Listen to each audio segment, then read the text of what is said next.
Sophie Durocher. Un savoureux mélange artistique de culture et d'information. Alors, pendant que je vous parle sur tous les écrans de toutes les stations d'information, on voit bien sûr des images de Charles III, roi d'Angleterre, roi du Royaume-Uni, et aussi le chef d'État du Canada qui est en visite ici. Et justement, sa visite ici pose quand même des questions d'enjeux de sécurité. Et comme toujours, quand on s'intéresse à des questions de sécurité, on fait appel à mon ami Francis Coates, qui est expert en sécurité, enseignant à l'École de technologie supérieure. Francis, bonjour. Bonjour, Sophie.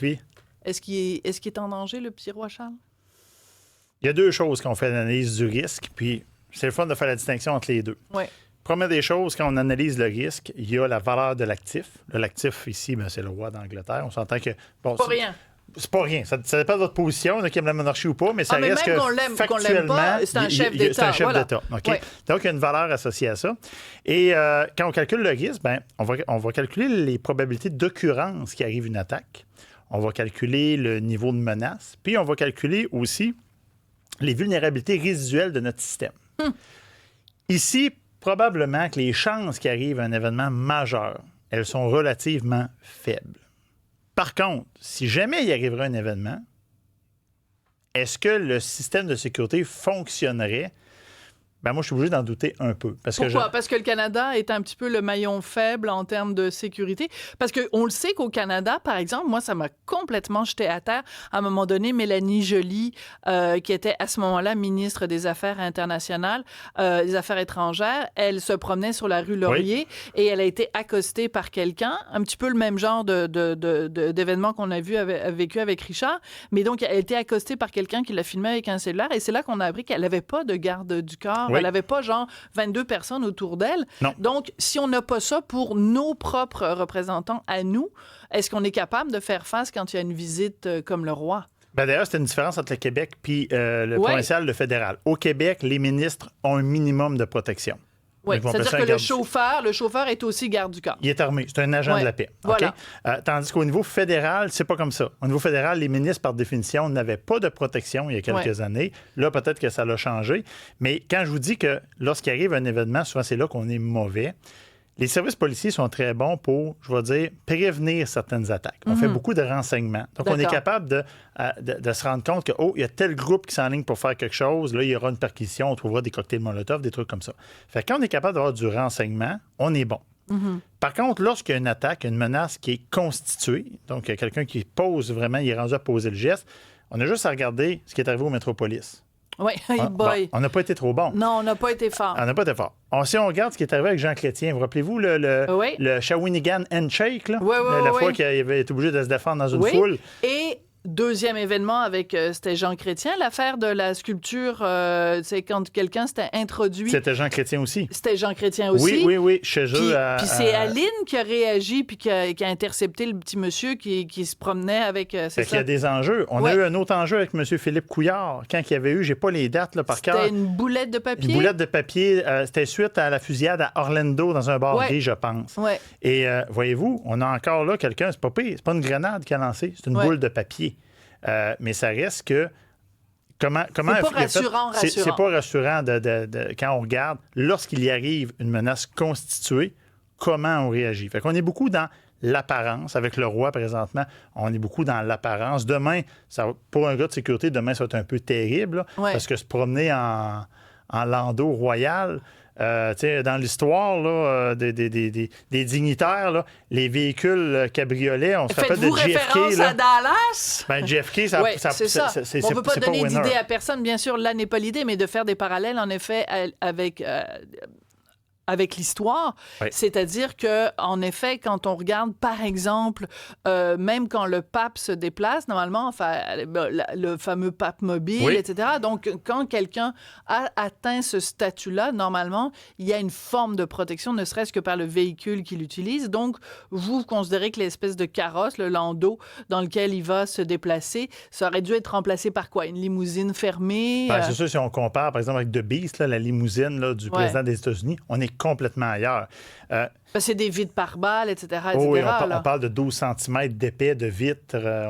C'est dans l'épais, ça. Le véhicule pèse 9000 kilos. Donc, on est complètement ailleurs, là. OK? 9000 kilos, c'est 9 tonnes, là. Ouais. OK? Par exemple, si on devait prendre la fuite demain avec le Landau, ça va entre 15 à 20 km/h quand les chevaux vont bien. Fait que là, puis on commence à perdre des morceaux en haut de ça. Fait que ça prend un plan B, un plan C. Même une Lada, ça va plus vite qu'un Landau, finalement. Même moi, quand je cours pas vite, mais d'après moi, je suis capable de rattraper ça. Hey, ça se vend-tu encore des Lada? Il me semble que non. Hein. Ça fait longtemps que j'ai pas vu ça au Québec. Ouais. En tout cas, bref, revenons à nos moutons. Donc en fait, c'est pas selon vous, votre œil d'expert de sécurité, c'est pas top. Ça, c'était la première raison pour laquelle... On est souvent chanceux, Sophie. Oui. Tu sais, au Métropolis, si l'arme ne s'était pas enrayée... Voilà. Bon. Mais il y a quand même eu mort d'homme ce soir-là. Et pas juste mort d'homme, il y a des gens qui ont été blessés. Grave. Et qui en portent aujourd'hui encore les séquelles. Il faut jamais oublier ça. Et je veux dire, on est passé à un cheveu que la première femme première ministre de l'histoire du Québec soit aussi assassinée le soir même. En direct à la télévision. En direct à la télé. Oui, on était, je veux dire, moi, je trouve que cette histoire-là n'a jamais été assez... reconnue pour ce qu'elle était. C'est un acte de terrorisme. Ça n'a jamais été reconnu. L'ampleur du drame a été beaucoup minimisée, selon moi. Pour des raisons peut-être qu'on aura l'occasion de discuter à un moment donné. On a déjà parlé d'imputabilité, Sophie, vous vous rappelez? Oui. Et ici, au Métropolis, j'ai su, pas plus tard qu'en fin de semaine, j'ai appelé mes contacts, j'ai débroussaillé des choses, qu'il y a des effectifs policiers qui étaient au Métropolis qui auraient été déplacés pour les envoyer au parc Émilie-Gamelin, parce que maintenant, on s'est rendu compte que ça allait peut-être plus brasser au parc Émilie-Gamelin. Fait qu'on a dit, on va prendre quelques policiers, ça a l'air tranquille au Métropolis, on va les envoyer là-bas. Et moi, quand je regarde ça, je me dis, OK, la gestion de risque, moi, je l'enseigne. Mais la gestion de risque, c'est la personne qui prend la décision. Ben oui. C'est elle qui assume le risque. Donc, moi, ma question, c'est s'il y a quelqu'un qui a décidé de déplacer, cette personne-là? Elle a eu une promotion? Non. Elle a eu... excellente question. C'est un excellent point que vous soulevez. Puis, en effet, c'est assez inquiétant parce que, tu sais, c'est quand même... Et moi, je vais toujours rester avec cette question-là. Si ça avait été un homme premier ministre, est-ce que ça aurait été peut-être plus pris au sérieux qu'une femme? Et on ne parle pas d'une grosse menace. Tu sais, quand on parle des menaces, là, on parle, excusez, là, mais d'un ticoun en robe de chambre bleue. Oui. Je veux dire, si vous vous rappelez les images de l'événement, là, on n'a pas affaire à quelqu'un de surentraîné dans un groupe. Non, c'était pas un commando, là, c'était quelqu'un qui était pas bien. Quelqu'un qui mangeait des chips au ketchup chips au vinaigre dans son... en avant de la TV. Il dit, moi, je vais prendre des guns puis je m'en vais avec ma robe de chambre, je me change même pas. C'est bien que vous êtes tellement bien renseigné, vous saviez quel genre de chips il mangeait. Bravo. Moi, je suis pas sûr que c'est ça. Bravo, Francis. On va dire que c'était ça. On va prendre quand même quelques instants pour parler de l'autre sujet dont je voulais absolument vous parler aussi. C'est la question qui a été soulevée récemment, à savoir est-ce que les douaniers canadiens et ou américains, quand on traverse la frontière entre les deux, est-ce qu'on doit s'attendre à ce que les douaniers d'un bord ou de l'autre fouillent notre cellulaire et comment doit-on réagir? Bon, la meilleure des choses là, à comprendre, c'est que quand on passe les douanes, là, pas nous autres que le gros bout du bâton. Non, mais jamais. Moi, j'ai toujours peur quand je traverse les douanes. Même si j'ai rien à me reprocher. Non. Moi, je me pose la question, y a-t-il quelque chose... Moi, je vérifie 4 fois mes bagages, pas sûr qu'il n'y a pas quelque chose qui traîne. Puis... surtout que maintenant que le pot est légal au Québec, il faut faire attention de ne pas en avoir dans des restants dans nos potes. Non, je suis très sérieuse. Tu sais, je regarde Francis, il n'a aucune idée de quoi je parle. Non. Vous ne consommez pas ça, vous, du cannabis? Non, du tout. Moi, j'ai assez combattu ça dans ma carrière, je ne consomme pas ça. Mais j'ai des trucs qui me viennent. On parlait des gardes du corps tantôt. Oui. Les gardes du corps, que ce soit au niveau provincial ou fédéral, c'est pas rare que c'est eux qui s'occupent des valises des dignitaires. Et lorsqu'ils enregistrent les valises et qu'ils signent que j'ai pris connaissance du contenu de la valise, est-ce que c'est vrai? La réponse est pas toujours. Pas toujours. Et il est arrivé qu'il y a certains dignitaires au Québec, au Canada, qui avaient des enfants, que des fois, ça fumait un petit joint. Et là, imaginez-vous, là, c'est vous qui signez les papiers en disant « Oh, j'ai tout checké les valises ». Non, pas une bonne idée. Alors, quand on traverse donc avec notre cellulaire, il faut s'attendre à se faire poser des questions et il faut toujours dire oui. Quand le douanier nous pose une question, qu'il soit américain ou canadien, il nous dit baissez vos culottes, on dit oui. Ben, moi, je pense qu'on n'a pas bien le choix. par rapport à ça, là, il y a plein d'affaires qui circulent sur les médias sociaux là, pour protéger notre information, wiper votre téléphone, réinitialiser-le, aller en acheter un temporaire pour la fin de semaine. Pas une bonne idée. C'est pas une bonne idée. Parce que. Ben, c'est louche. C'est en plein ça. C'est comme si moi, je m'en vais à Cancun pendant une semaine et demie. Et là, j'arrive, puis vous avez quoi comme valise? J'en ai pas. Comment ça, pas de valise? Ma vie privée, vous ne saurez pas ce que j'ai dans mes valises? Si j'en ai pas. Tu vas manquer ton vol, ça ne marchera pas. Là. Vous venez de dire Hostie et Christy dans la même phrase. Vous avez Dieu, le droit. Excusez-moi, je sais pas. Non, mais nous, rajouter des bips? On va rajouter des bips dans la rediffusion parce que moi, j'ai pas le droit d'en Vous n'avez pas le droit, je m'excuse si j'ai pas le droit. Dominique Plamondon va me taper sur les doigts. Ben non, c'est pas grave. Je vous taquine, voyons donc. Je fais semblant d'être une douanière. Je suis la douanière des gros mots en ondes. Bon, ben je vais quitter avant, il faut que j'enlève mon linge parce que je suis attendu ailleurs. Mais ça reste que ce qu'on va suggérer... Donc, très mauvaise idée de vider son sel ou d'acheter un cellulaire vierge. Là, tu dis, j'ai pas de Facebook, j'ai pas de ci, j'ai pas ça. C'est vraiment calme. Ce que nous autres, on va suggérer en général, c'est par exemple, si vous êtes dans le vol d'identité, là, j'ai pas peur moi, que les douaniers volent mon identité. Fait que là, Puis si vous avez des choses assez à vous reprocher, que vous dites, si les douaniers se rendent compte de ça sur mon Facebook, je vais être dans la merde, allez pas aux États-Unis. Là, on va partir de ce principe-là.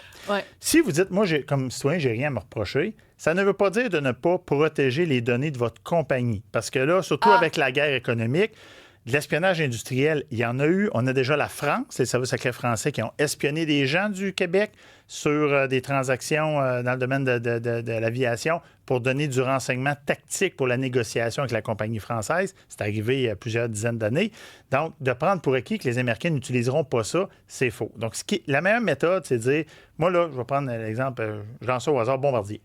Je devrais avoir mon téléphone Bombardier puis mon téléphone personnel. Puis quand je m'en vais faire un tour aux États-Unis ou n'importe où, là, mon téléphone Bombardier, il reste dans mon tiroir chez Bombardier. Puis mon téléphone personnel, il suit, en voyage. C'est un bon conseil. Surtout si vous êtes dans des petites start-up, là, que vous êtes en technologie puis vous développez des nouvelles technologies. Promenez-vous pas avec vos futurs brevets puis vos futures affaires dans votre téléphone ou dans votre laptop. Ça fait pas de sens. D'accord. Donc, on met ça peut-être dans le cloud, puis on le récupère de l'autre bord. En tout cas, bref. C'est pas bon, ça non plus. Pas non plus. Non, c'est pas bon, ça. Écoutez pas mes conseils, écoutez les conseils de Francis. On fait pas ça, on va le strict minimum. Moi, je fais juste faire la police des gros mots. J'ai juste à ça que je sers. Merci beaucoup, Francisco. Je rappelle que vous êtes expert en sécurité et enseignant à l'École de technologie supérieure. Merci beaucoup, Toujours Francis. Toujours un plaisir, Sophie. Merci.